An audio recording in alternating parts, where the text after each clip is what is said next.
Hi, I'm Dan, and welcome back to the Rock Nerd Radio Show here on YouTube. Today I'm asking, what the hell is the point of a pre-order if we're going to ship stuff like 3 months early anyway? Come geek out with us on the Rock Nerd Radio Show. So yeah, like I said, I'm normally kind of jokey about this kind of stuff, and I'm normally kind of happy to get stuff early, but literally, the three figures you see in front of you weren't supposed to ship until January, maybe even February, and I am recording this on November 15th, the day they all literally arrived at my house. So today, we are taking a look at the Marvel Legends Executioner Wave World War II Wolverine, Logan, and the Executioner Wave Enchantress, and we're also taking a look at the Retro Cardback Iceman, the Secret Wars Retro Cardback Iceman. Now, listen, I do enjoy getting my figures and stuff, but I am a little annoyed because, I try to plan out my budget, and when figure prices go up and stuff ends up shipping much earlier than expected, that kind of messes with my planning, my overall planning. I'm literally waiting for any Transformer stuff that I have pre-ordered to start shipping like next week. Things that I said like, that I thought wouldn't ship till February or March. Like, when are they coming? Like, I feel like that's just the next thing that's going to happen. I don't know. I'm not here to complain about it, but it is a little frustrating.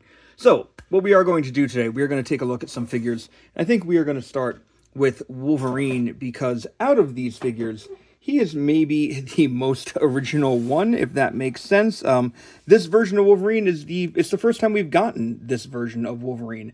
And I am kind of excited to take a look at this one. So we're going to crack him open. We're going to look at all his accessories, and we'll talk about him. So here is my World War II Wolverine straight out of the package. He looks pretty cool. I got to admit, he looks like a really cool kind of like army man.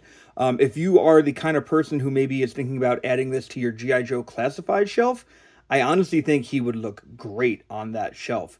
For a number of reasons. Mostly because, like, in the fatigues he's in right now, he looks like a G.I. Joe character. I would love to get a new World War II Captain America and even, like, a young Bucky to put him with, because I think having a World War II look to, like a kind of small area on the shelf would be really cool. Have all these guys kind of together. But anyway, let's bring him in and look at him closely. Just to say it, he is going to run you that new Marvel Legends price tag of, is it $27.99? So like $28. But looking at the figure, first off, we have a very expressive head that has the helmet on it, as well as the strap for the helmet hanging down. I don't believe there is a spot where you can attach this, so it's just going to kind of be hanging there, which I think looks cool. Helmet is stuck on this head; it is not coming off.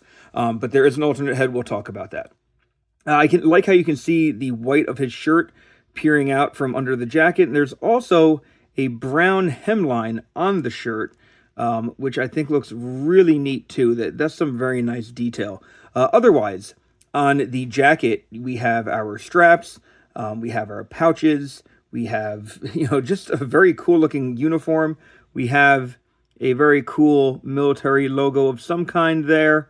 And is that the Canadian military logo? I truthfully don't know, but it does look very cool. And I'm going to zoom in because there's something on it. Can we focus on it? Let's see. There's something written on it. I can't tell with my eyes what that is, but maybe you can tell on your computer if you have a high enough display. Anyway, on the back, we have more of the straps and pouches, and nothing on the right arm. But moving down on the arms, we have very nice jacketed arms with the sleeves that go, through over his wrist. So the wrist peg is going to be, I'm assuming, kind of deep in the arms. I like that. Jacket flares open at the bottom, leading down to a difference in color. We do have his pants with some nice pouches on them. Pouches on both of the legs, as you can see here. I do like the look of that. And going down to the boots, again, two-tone brown on the bottom of the feet.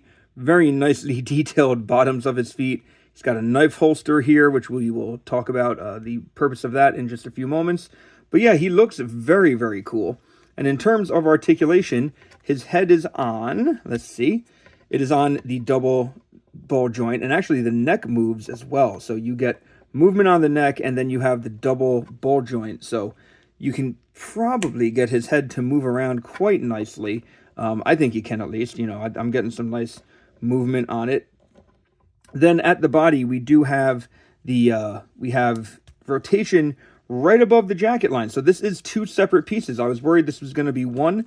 It does let you twist the figure very easily. And then we do have a little bit of ab crunch here. You're getting it. It's there. Some of the pouches kind of get in the way, but you definitely have crouch and movement there, which is a nice improvement. I was honestly a little afraid this was going to be a reuse of maybe a not as great body mold, but this so far is very good. Arms will move all the way around, and they move out about that far. My right arm was a little stuck, but it moves. And then they both have rotation at the bicep and double jointed elbow. It is pinless, so it looks pretty nice. And I have to say, sometimes these jacketed arms, when they bend, look a little inhuman. This looks great to me. So yeah, I think that looks very nice. All right, moving on down to the hands. Hands will rotate, and these hands that are on here move in and out. There are other hands for this figure. We'll talk about them as we go. All right, moving down to the legs. They are going to kick forward. Jacket really doesn't get in the way. It moves out very easily, but you are going to get about that far of a kick. Little bit of kick backwards, as you can see. And then in terms of going out, pretty decent split. We have rotation at the thigh, double jointed pinless knee. He can kick pretty far back. You can even have him kick himself if you need to. We do have boot rotation, which I'm thrilled to see because sometimes it looks like it's going to be there and then it's not. Feet go back and forth and then also go from side to side. So we do have pivot there. Very nice. I do like the way that this figure moves. I feel like we are definitely going to be able to get him into some expressive poses and things like that. But let's talk about his accessories. Because the first accessory, he has another head. And I really like this head because of like the way the hair is swept. It does look very, very cool. In fact, on this figure, just to show you what it looks like. There we go. You do have, I think, a pretty nice Wolverine portrait there. This is kind of giving me Ultimate Wolverine vibes, and just because I have the Extreme X-Men one sitting here, which a lot of people said looks like it could also be Ultimate Wolverine, I'm going to swap this head real quick. I am curious if this head will fit on this body. And it will, and that actually gives you a pretty decent Extreme X-Men or Ultimate Wolverine looking figure. I kind of like it better than this head. I think he's going to live on this body for a while as he goes back here telling Jean Grey how to play the X-Men arcade game. But yeah, that's totally staying there. Anyway, back to our helmeted head. I like it. It's very soldiery. He does have one fist hand, so there is just a nice fist that you can give him. He also has two claw hands, and I do want to just focus in on the claw hands for a second, because the claws aren't coming out of his hands. They are like weapons that are wrapped via these nice wrist wraps. Yeah, because he didn't have the adamantium at this point. So this looks really cool. If you want to see how that looks, you can just pop a hand off and pop one back on. And there you go. There's how this looks. And yeah, this one is also going to go in and out, but because of the sleeve, you don't get a ton of in and out. Like, it kind of forces the hand to pop out. So that's there. I am only giving him one of these for a reason, and we will talk about that reason in just a moment. But very nice to have that. I think that looks. I like the look of that. He also has a knife, and I don't think any of the hands can really hold this knife because this one is more of like a trigger hand. It actually, I stand corrected. The knife does fit very well in this hand. It is a nice tight fit. The other one, this hand is probably a little too open to hold a knife, but I'm gonna put it in the spot for it on his boot. It does slide right in, very much like a G.I. Joe's classified figure. He also has this satchel bag that you could throw over him if you want.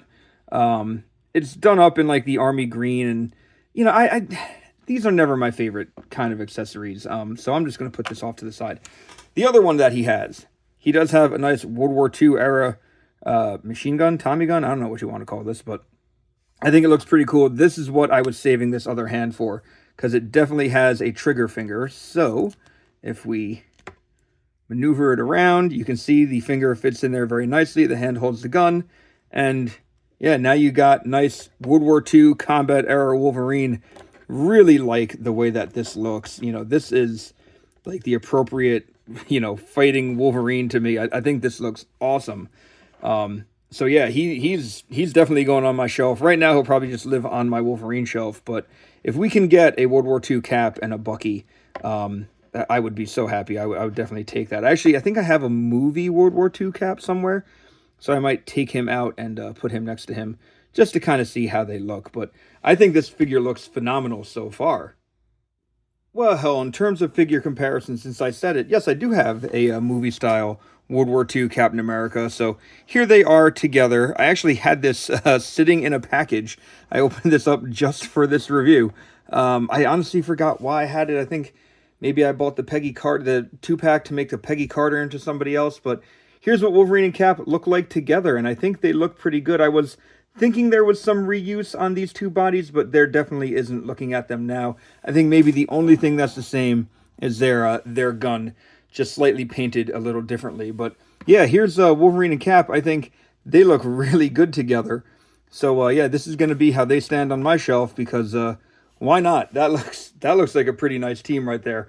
I would really love a comic style World War II Cap and a comic style World War II Bucky to go along with these. I think that would really be awesome. And then maybe I'd get rid of the MCU one, because that is definitely Chris Evans. Under that helmet, that is 100% Chris Evans head sculpt. Like if I bring it in, that's a pretty decent Chris Evans head sculpt. So again, I like Chris Evans. He is like the guy I think of when I think of Captain America. But that looks really cool. I think that looks great. And if you're a GI Joe collector, you can probably throw this in with some of your GI Joes. The only Joes I really have are Ninjas and Tiger Force. So I don't think that would be a great comparison, but but your mileage may vary. Let me know what you think. Let's move on to the next figure, shall we?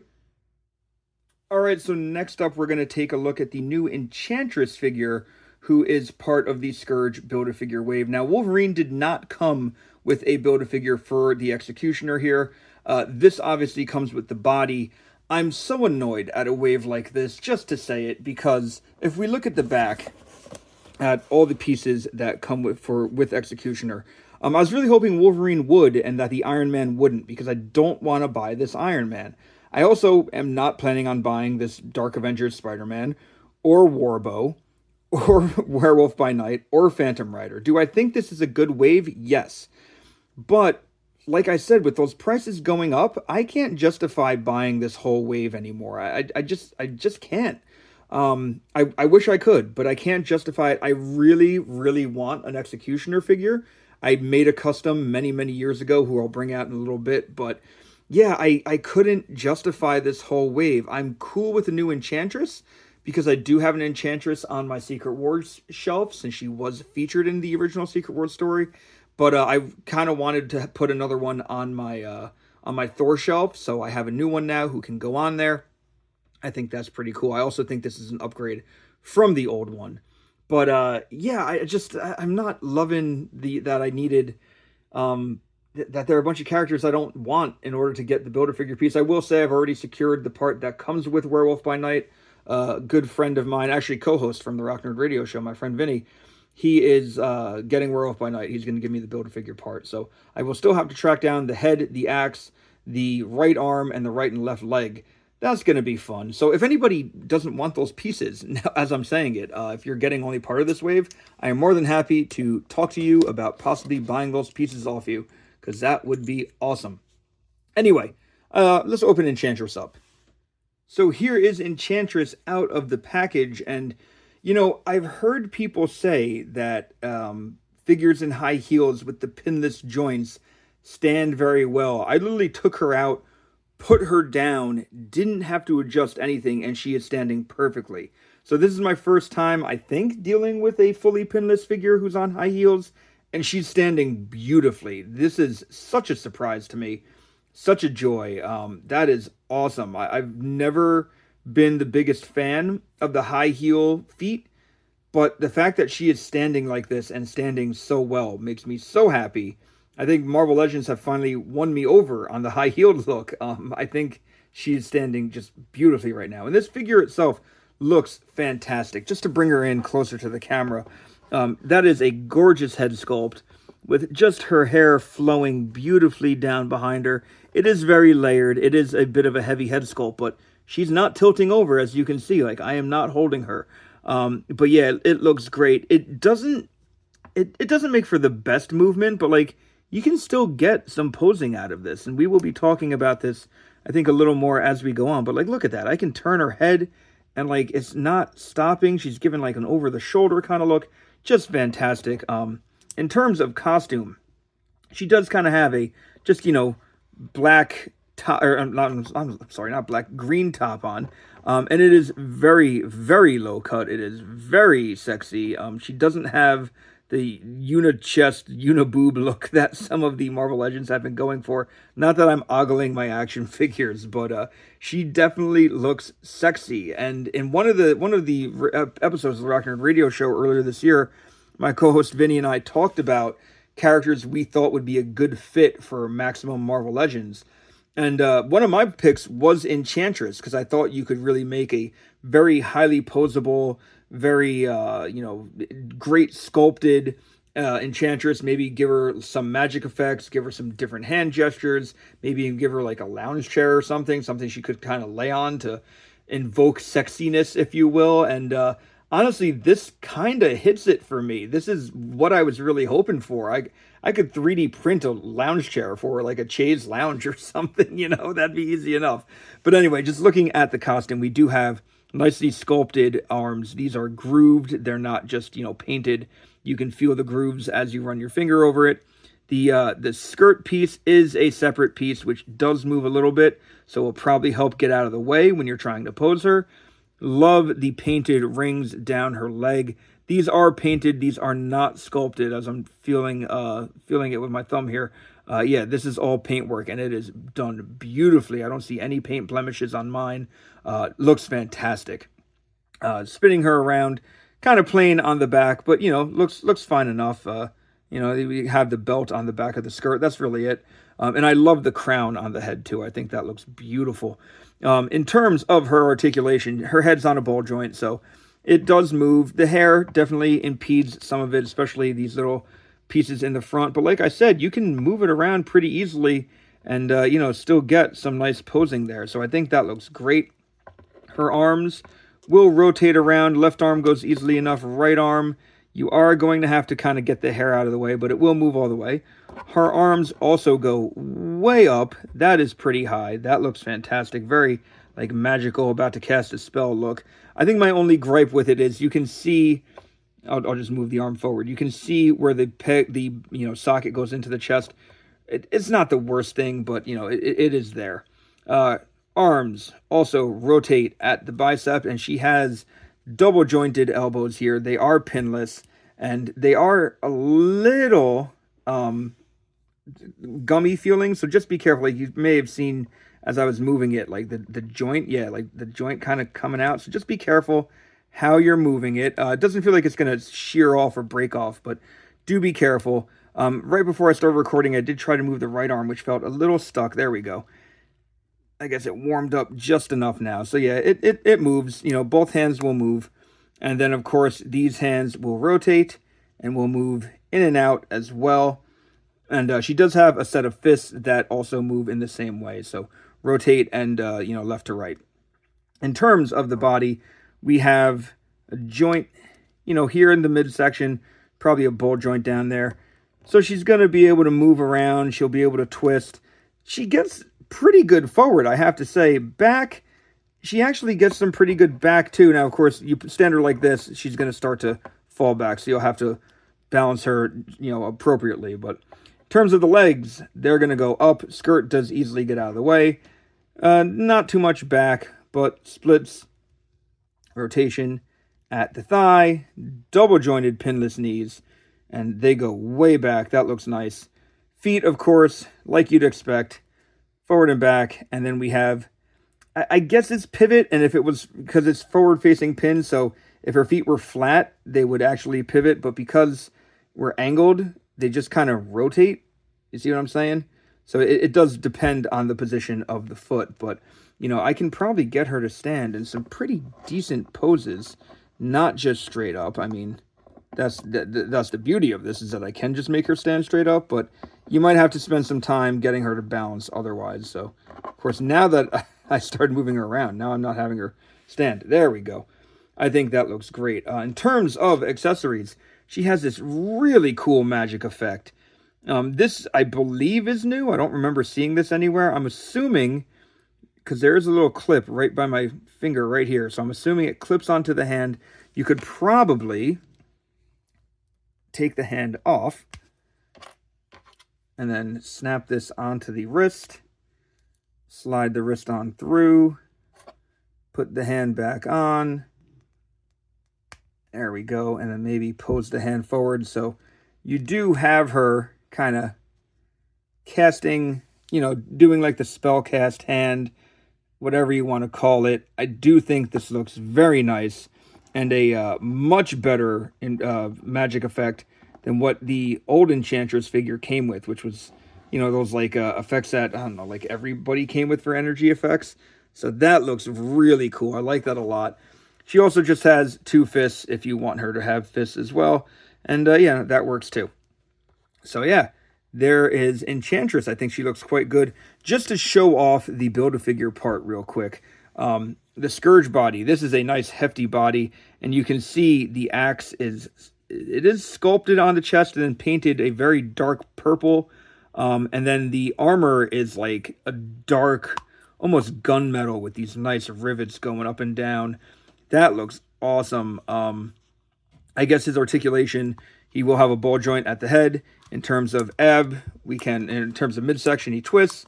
And then he has crunch and back. That's going to be pretty cool. Guessing the arms plug in. We have feet or legs down here. And, there's this joint here. So you can see that. So I guess that's going to be able to go forward and out to the side. His, skirt piece does get out of the way quite easily. So there is that.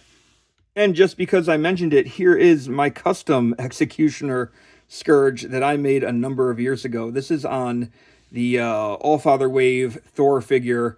That's what the body is. I cut the cape off. The head, you can probably already tell, is a Big Show head that I just kind of painted. It's not the best paint job. This is one of the first customs I ever made.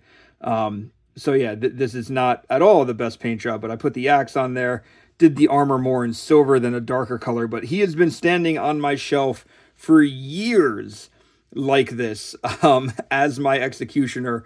I am so excited to actually put the real thing, and just to show you like the difference in chest, like, this one's definitely going to be a little beefier, and I'm really looking forward to the day that I am able to do that.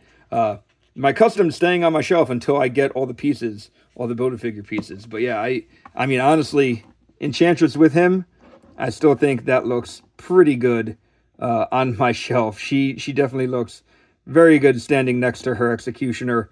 And yeah, I really dig that. I don't have a whole lot else to say. I'm really, really looking forward to having Executioner with a new Enchantress on my shelf. I think that'll be great. That really just should have been a 2-pack at this point. It shouldn't have been a Build-A-Figure piece. But anyway, let's move on in my review here to the last figure I have, which is that Secret Wars Iceman. So here is the Secret Wars Iceman out of the package. And before you say to yourself, why is there a Secret Wars Iceman figure? He wasn't in the Secret Wars story. You're 100% right. He was not featured in the original Secret Wars story, but he was featured in the original Secret Wars toy line. This was actually a European-only figure. He was meant to come out in America had the line kept going, but when they canceled it, he didn't come out in the States. He came out overseas only, along with Electro and Constrictor. I am very lucky to have this in my personal collection. I actually got very lucky getting all 3 of them at the same time for a very good price. But yeah, this is one of my most cherished figures right here, my Secret Wars Iceman. So getting a new Iceman in a Secret Wars package is just very cool to me, and I'm just gonna move Iceman out of the way for the rest of this review. But this is Iceman right out of the package. And, one of the reasons why I bought this, aside from the total hit of nostalgia being in a Secret Wars package, which doesn't really matter because I open up my figures, but one of the reasons why I bought this was because of the amount of accessories this figure comes with. And we're going to talk about that because they are awesome. But first, let's just bring him in. He is done in translucent plastic. And honestly, the other nostalgia hit that I get from this is thinking of the original Toy Biz, 90s Toy Biz, pre-Marvel Legends X-Men Iceman figure, because that figure was originally released as a clear figure. He did have a re-release, which I think was probably maybe a little widely distributed, where he was blue, like frosted plastic. I had the original clear one, and I loved that figure so much. It was one of my favorite figures as a kid. So this just, connecting to Secret Wars, being clear plastic like that Iceman that I had, this is just hitting all the right, hits for me. But looking at him, you can see there's very little detail here. Just putting my hand behind his head so you can see it better. There is a smile. There are some eyes painted, but that's really the only paint on him other than the paint on the X belt, which, again, reminds me of that 90s Toy Biz figure. Looking at him otherwise, he does look very nice. I like the translucent pieces on him. There's really nothing you can do. You can see the pegs. How are they going to hide that? Let's say like frosted certain areas. That might come off a little weird. Although the body definitely looks a little frosted, which is kind of strange to me. Like, that's not as see-through, I feel like, as the rest of his body. But whatever. He'll also pick up whatever colors he's standing around. So there is that. In terms of articulation, head goes up, goes down. It's on a disc to a ball joint.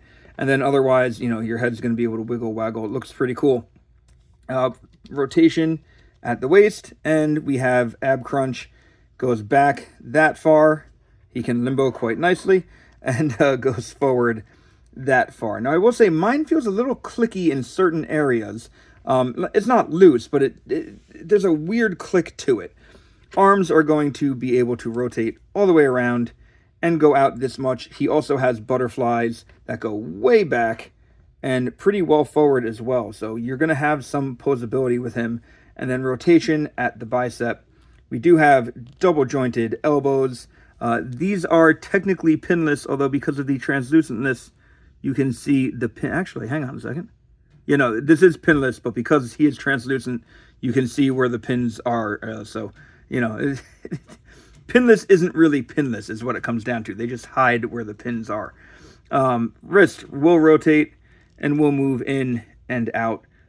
This one seems a little stuck. I'm going to have to play with that one a little bit, but this one, same thing. There we go. I don't want to break the plastic, but I definitely have to play with these wrists. They definitely feel a little stuck, so there is that. Moving down to the body, legs are going to kick forward. Not so much back, but out pretty good. I want to say this is the Vulcan body, so you might know what you're getting here. Rotation at the legs, and double jointed pinless knee, kick all the way back there.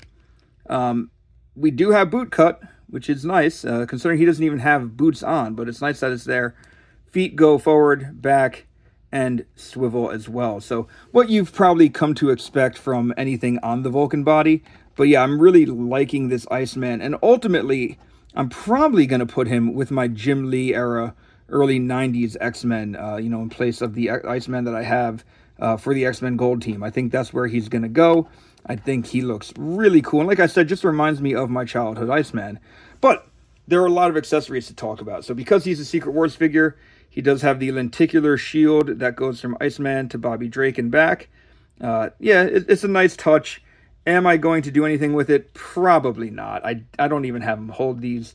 But the shield does open. There we go. Just like the old ones would. And if you wanted to replace the lenticular with something, you could. In fact, the first Secret Wars figures that came out had like a Secret Wars logo you could stick in the shield. I don't think he came with the Secret Wars logo, so I do find that interesting. But it is a shield that can either be held with a peg or it can clip onto the wrist. I always worry about these clips. I'm probably not having him hold any of that. The other accessories he comes with, I think, are more important. First and foremost, he does have a bit of an angry head. So if you want an angry Bobby Drake, here is your chance. I always picture Iceman more of a happy character. So I don't think I'm going to be using that head. But he does have 2 open hands, and honestly, for his other accessories, I think these open hands might be the better option. So to switch them out, just like you would with any Marvel Legends figure, you just pop the hands out, pop in these open hands. They are nice and tight, they're not loose. I'm going to do the same with that other hand, and we're going to pop these open hands on because I think these will be better for what we are about to show off. He also has a snowball, and he can hold it, so you can have him, if you can press it in his hand just right, he can actually hold this like he's about to throw it. So I do like that you can have kind of that jokey throwing a snowball Iceman. Maybe, you know, Cyclops is trying to take a serious picture and Iceman is throwing a snowball at him. I think that is really cool. But aside from that, he has a ice sled that looks very cool, something that he can stand on and look like, you know, he is blasting ice, or, you know, moving with the ice on the ground. You know how he moves. Think of Spider-Man and His Amazing Friends, or any cartoon Iceman has been in. Why can't I get his feet to tab into here? There we go. Just needed to apply a little bit of pressure. But Iceman, of course, is always sliding around on his ice constructs. And this looks very cool. It looks pretty natural. But even more important than that, we get these really cool ice effects. Now, if you want to make it look like he is blasting ice down at the ground in order to make that ice slide, you can position his hand down. There is a clip, soft plastic clip on these. It's going to go around his wrist, and then you can just kind of have his hand sit on it, and maybe, there you go, and have it look like he's blasting the ground in front of him in order to create that ice slide effect. And I think that looks really cool. That is such a neat touch. You know, your positioning is going to vary, but that looks really cool to me. That looks like he is creating the ice slide from underneath him. You have a second one as well that actually, I think this one's meant for the right hand because of where the ice kind of effects are going. But yeah, that looks so cool. That looks like he's just, you know, making these ice slides. I think it looks awesome. I really like it. You know, you could take the other one too, and you could kind of combine them up however you want to do it. Position it however you want. I'm going to make him fall over if I keep playing with it here. But, you know, that looks really cool. I really like the way that looks. I do have a 3D print file sitting on my computer to make a pretty massive Iceman ice slide. And when I print that out, it's probably going to be that, you know, this Iceman is standing on it with these effects coming down. I think that'll just look awesome. Yeah, this makes me so happy because I always think of Iceman shooting out the ice to make those ice slides. Just some very, very fantastic stuff. But just to see how he looks next to, you know, any other Marvel character, here he is next to the World War II Wolverine, you know, and maybe not the same era, but let's bring in my ultimate Extreme X-Men, whatever the hell I want to now call him, with the new head sculpt Wolverine. There we go. I think that looks pretty cool too. This is just a fantastic looking Iceman. It makes me so happy. It's just all the nostalgia right here, and I couldn't be happier with it. So there we have it, 3 figures who I didn't think were going to arrive before the end of the year, let alone arrive before Wolfsbane and Rachel Gray Phoenix. I guess I have 3 figures that I get to consider now for members of the top 10 Marvel Legends of 2025. I definitely think we have some contenders in this batch, I gotta be honest. But let me know what you think of these figures. Are you getting the rest of the Executioner wave? Do you care about those characters enough to have them all? I would love to hear your thoughts and your feedback. And yeah, if you're confused about the episodes I keep talking about, where I was talking about Ultimate, Maximum Series figures and stuff, remember, that all comes from the Rock Nerd Radio Show podcast. It is a weekly podcast hosted by myself and my good friend Vinny. We talk about all kinds of pop culture things on there. There's bound to be something you're going to enjoy. In fact, one of the other Maximum figures we brainstormed was an Iceman with all kinds of ice effects and slides and different head sculpts and stuff. I was also hoping for, like, different interchangeable boots, so you could kind of make, like, a first appearance Iceman, as it were, but also, like, ice hands and stuff, and something tells me I'm going to be busy 3D printing some stuff, because I guarantee there are some files I can find online for this. So, anyway, That just about does it here on this episode of the Rock Nerd Radio Show. Thanks for checking it out. That's been Wolverine, Iceman, Enchantress, and the Build-A-Figure torso for Executioner. You've all been pretty awesome. Thanks for tuning in. I'll see you next time. Come get